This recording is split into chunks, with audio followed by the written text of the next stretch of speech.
PacificBeerChat.com. Hi, this is Mike from Mike's Craft Beer. On the weekend of April 7th and 8th, a couple of us from Pacific Beer Chat were able to attend the Okanagan Fest-Of-Ale that's held in Penticton every year. Chelsea of Brutiful BC and I were able to talk to Brian of Crannóg Ales, and we discussed their agricultural land reserve issues, how it's becoming an election issue, and we got into the farming and their beer. We really hope you enjoy this episode. Thanks. We got Brian from Crannóg Ales here at the Fest-Of-Ale. What's going on with ALR right now? Actually, just today they sent us some more information. The ales here are very much in support of what we're doing. They just wrote a bad policy. It happens. Government makes mistakes sometimes. They talked to the wrong people, and we've been trying to get in on the consultation phase for a very long time. And we've had them actually come out before and talk with us.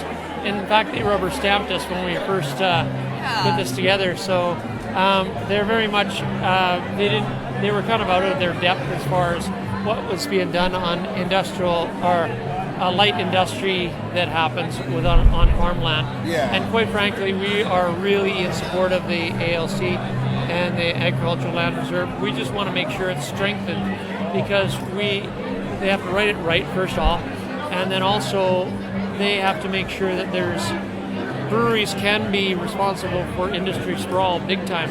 If they have a lounge and paving and septic fields and everything else, you could do less and less and less farming on it. So we're trying to figure out how to make it work for a sustainable farm brewery practice and make sure that they get it right this time. Yeah, no, for sure, because there's nothing better than a farm that's also a brewery making their ingredients, making great beer. Yeah.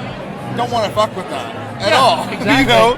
Why would you screw with that? Yeah, exactly. And then it was really neat because we on our website too, I think we put the aerial photographs of what is happening on the farm. So if you look at it, they said, so that's your boundaries of the 10-acre parcel.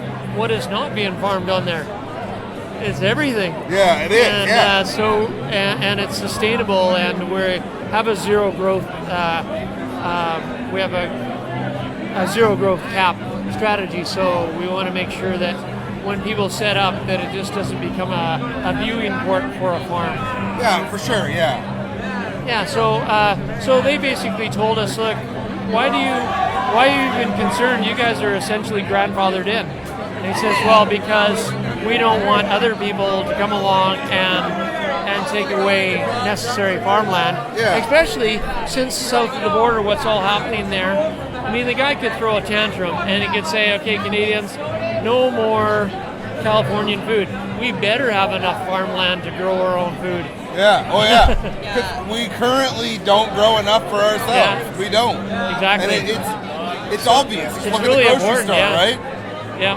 Especially I'm not in the Okanagan, so up here I think it's a little easier to get your own produce from local, but when you're in Vancouver, you're not buying a lot of local stuff. There's also, even if the guy doesn't pull another tantrum down there, we're still in a problem situation because he's decided that immigrants aren't supposed to be coming in. Now that's just pickers.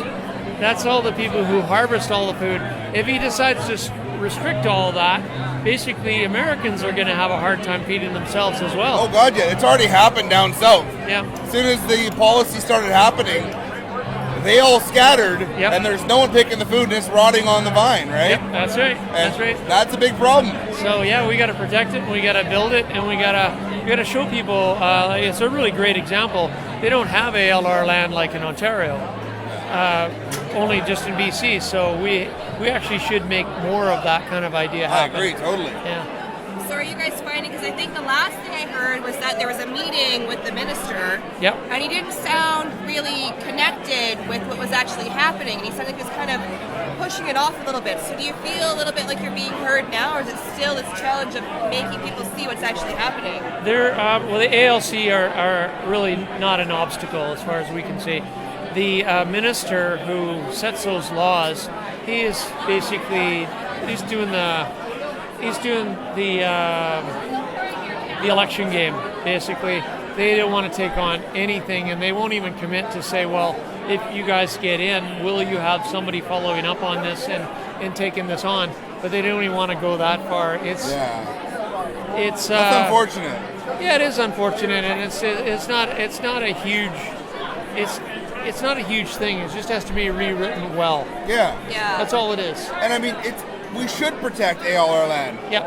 But protecting to the point of screwing businesses that are actually trying to follow those rules in some way doesn't make any sense. If they're complementary, for sure. If they are an attribute versus it being a detriment, totally all for it. And I was on the radio not last year, the year before, when they had the severe drought in Vancouver. Yeah. And so all these new breweries were popping up, and fair play to them, it's all good.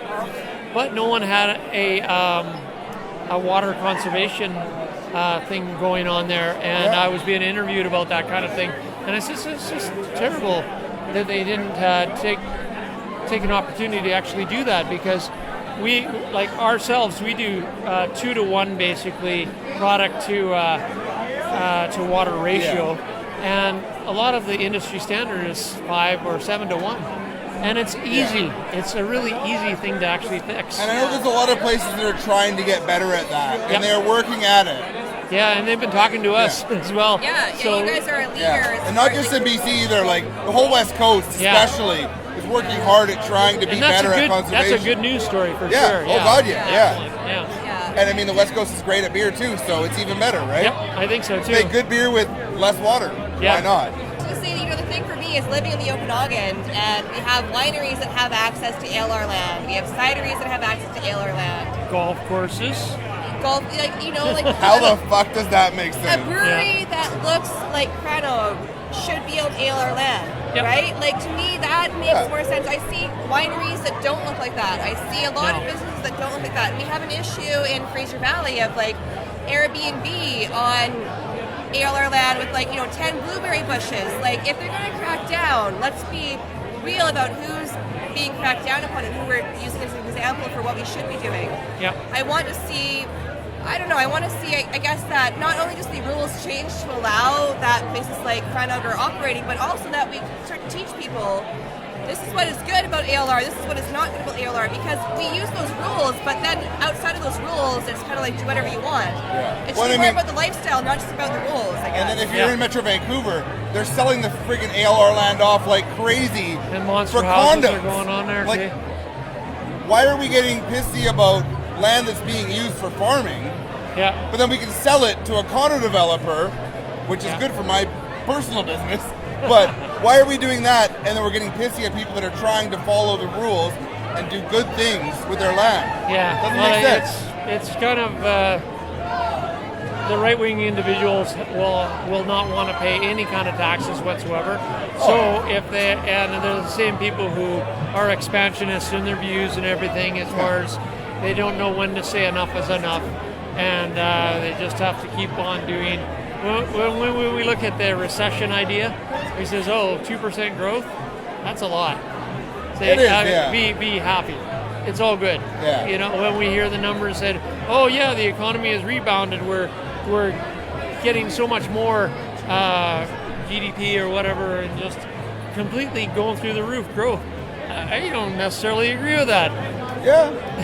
Just calm down, keep it in your pants. And I mean, I work in the engineering field, so I'm not completely against that. I understand. But you've also got to make sure that good harvested land can be protected. Intensification makes a lot of sense. Reading about what they were doing in Portland and everything, and I think they've got some good things going on. And all over the world, they got some very good examples of things like that. So you don't have to. It's all very nice, but to build something, but you have to have all the infrastructure that goes with it. Agreed. And it just continues and continues and continues. And instead of, you're going to have, if you're going to put something new, then you're going to have to support it somehow. And then if you don't have food, farther away it gets trucked. And I mean, I'm not a dystopian kind of guy, but I do realize that we should at least have food security. For sure, At least we live in a province that has most years an abundance of water. We do. Sure. It rains a ton here. Yeah. It's raining here now. Yeah, and we could do a better job with collection. And oh God, yeah. They have some weird things down in Colorado. Do you know they're not allowed to collect rainwater and use it? Yes, yeah, you can get in trouble. Sounds American to me. The government will sue you if you've taken their rainwater away from them. Yeah. Incredible, eh? Yeah. Yeah, because I was just talking about this. I passed this. I was working on a file with aquaculture and aquaponics because I'm on the board of the North Okanagan Organic Association, and so they wanted to certify that, and so we came across all these examples that they couldn't actually use the rainwater, which is very strange. Yeah, I mean, I said no to it because it wasn't soil based. Yeah, but I think it's a neat idea, and I think it's worth developing. Oh, for sure, yeah. They're having fun. So Brian, I'm wondering one thing, like if you're somebody who's interested in what is happening at Crannóg and at Persephone right now, and we're having the election coming up, and you want to do something about it, like what do you think somebody who's interested in this can do, aside from signing the petition, what can we do to try to support ALR land being used in a way that we think is sustainable? Hard question. No, it's not. It's just it's a creative answer is what's necessary. Yeah. And I think that it would be entirely reasonable to write the ALC. Most importantly, the other guys are just a mechanism, right? There's just a trigger. So if we can get if you agree with some of our ideas and rewrite those kind of ideas and also if you want to talk about other industries and make sure it goes to the ALC, not necessarily to the minister. Yeah. Although I would try to, if they're trying to make hay with this election, I would try to make it more of an election issue. Yeah. Oh yeah. And ask for commitments. Yeah. Oh yeah. Yeah. I mean, it's an election, so they won't hold to them, but you can still try to hold them. But we know that after the election, we still have the same problems. That's right. Regardless, we want. I was going to say that as well. That anybody who wanting to put stuff on ALR land, that you actually get in there on the ground floor of consultation with their business plan and say, well, hey, if you're going to be doing this on farmland, you need to take care of it. And you need to do these things and just get away from, I know lounges are really popular, but we don't have one because we know that it will affect the infrastructure. Yeah. And also, we like people, but not that much. You could probably have a lounge if you got rid of half your craft accounts.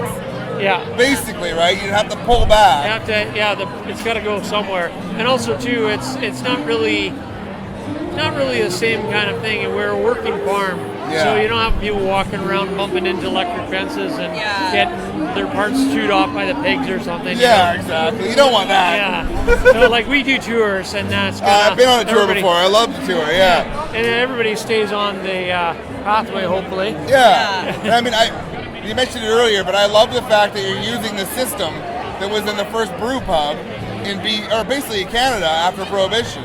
Yeah, right? That's right. The Horse Bay Brewing Company. That's awesome. Yeah, I think you gotta keep some of that history. Using stuff to, and have a history as well. There's nothing worse than coming into a pub that has just built itself and they bought a whole bunch of stuff from auction, stick up on the wall. Well, there's no history. Yeah. It's just somebody else's stuff. It's like tourist photos or something. Yeah, exactly. You gotta develop your own history, then put it up on the wall, right? Yeah, exactly. And I mean, it's fun to see the pictures, but it's better to have a true history first. Yeah. That's awesome. Yeah. No, and if you have any follow-up questions at all, quite easily, I'll type as best as I can with my... I love that. I guess, what are you guys pouring tonight? Or today? We got something really cool. We got something that's called Rory. And it's a amber ale made with molasses and ginger. But it's not a junior beer. Yeah. It's not to say that it's a really experienced beer for making it. It's not just like a vanilla bomb. Yeah. A lot of people just say, I think I'll throw these flavors in. But it takes a long time, a bit of tenure to work with different things and know what's going to work you want it to be present, but you don't want it to knock you over. Yeah, You don't want it too light because that's just like bean counter beer, right? Yeah, that's sure. just like your accountants get a hold of the recipes and they go, oh, maybe that's too much. That'll cost too much. So. I've heard that before. And I really liked it. It was quite nice. It wasn't too heavy, but it was very flavorful. I quite like that. Yeah. I had to try that one. Yeah. That's something that I really excel at because that's what I grew up with. So. Doesn't hurt then, yeah. Yeah. So I have that flavor experience. Although I didn't. That's not my job back home.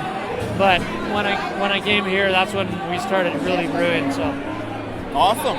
Yeah. Can I get you one? Like. Yeah, I'd love a sample of that. Yeah. Yourself? Oh, sure. I'll have another one. Yeah. Okay. That's all right.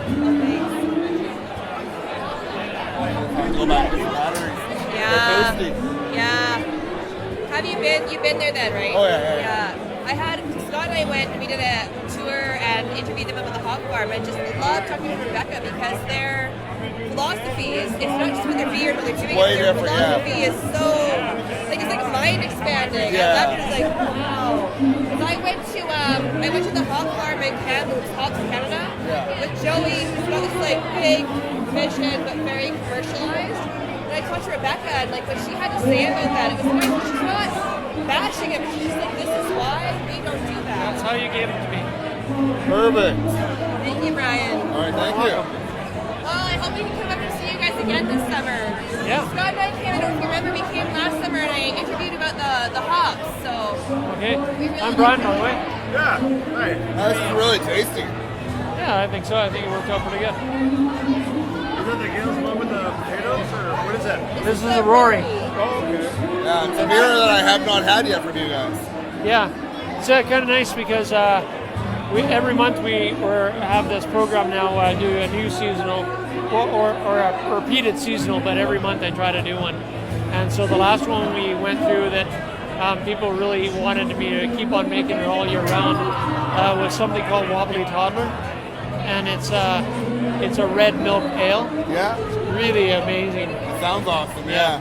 But we're all about doing a lot of malt forward kind of things. Yeah. The hops we play with them for sure. Yeah. But we don't have the elephantitis for IPAs, right? Yeah. Like we're quite happy to. I like them, but it's not been a real Scoby kind of experience for me, right?